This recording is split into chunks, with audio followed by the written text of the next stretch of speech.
শীতের সকালে বিধ্বংসী আগুন ঘটনায় ব্যাপক চাঞ্চল্য ছড়িয়ে পড়ে ধূপগুড়িতে।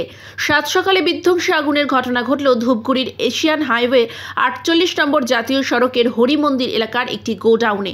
আগুন লাগার ঘটনায় ব্যাপক চাঞ্চল্য ছড়িয়ে পড়ে গোটা এলাকা জুড়ে। জানা গিয়েছে, শনিবার ভোর 4টে নাগাদ হরিমন্দির এলাকায় একটি ভাঙড়ি গাড়ির গোডাউনে আগুন লাগে। কিভাবে আগুন লাগলো তা এখনো পর্যন্ত স্পষ্ট নয়, তবে ঘটনাস্থলে দমকলের 2টি ইঞ্জিন আগুন নেভানোর চেষ্টা করে।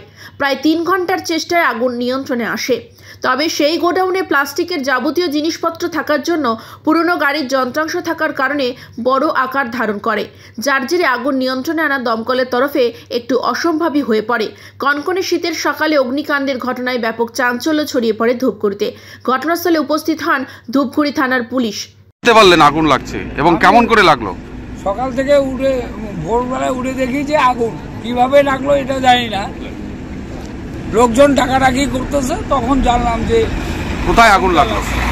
পার্শ্ববর্তী গোডাউনে। গোডাউনে? হ্যাঁ। কিসের গোডাউন? এটা হচ্ছে ভাঙড়ি গোডাউন। কিভাবে আগুন লাগলো জানা যাচ্ছে না? না, এটা তো জানি না। ঘুম থেকে উঠে দেখি দাউ দাউ করে আগুন জ্বলছে। প্রাথমিকভাবে কি মনে করা হচ্ছে কেমন করে লাগতে পারে? শর্ট সার্কিটে আগুন হয়তো লাগতে পারে। কিন্তু এখানে দেখা যাচ্ছে একটা ভয়ঙ্কর কাণ্ড, 2টো ট্রান্সমিটার দখল করে এই ব্যবসা চালানো হচ্ছে দেখা যাচ্ছে। দেখেন এটা। হ্যাঁ, সে তো পিডব্লিউ ট্রান্সফরমার উপরেই আছে। তো এটা কি ঠিক? এটা প্রশাসন ঠিক করবে।